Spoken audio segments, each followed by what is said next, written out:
HappyNest app. The pros, the cons. HappyNest is a financial app focused on helping users save and invest toward personal goals, particularly homeownership.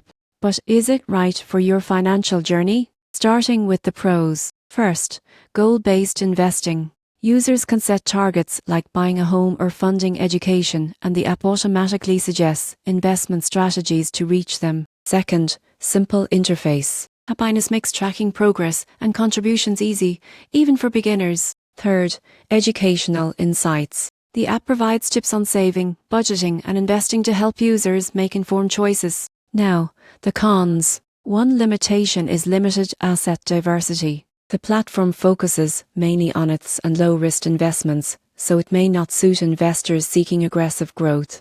Another drawback is fees. Some features like advanced portfolio management require subscription plans, which can add up over time. The surprising truth: most people fail to save consistently. HappyNest encourages regular contributions, making small, steady investments surprisingly powerful over time. In conclusion, the pros: goal-based investing, ease of use, and educational content make HappyNest ideal for beginners aiming to reach personal milestones. The cons: limited asset options and subscription fees suggest advanced investors may need additional platforms. Overall, HappyNest is a strong tool for disciplined, goal-oriented investing.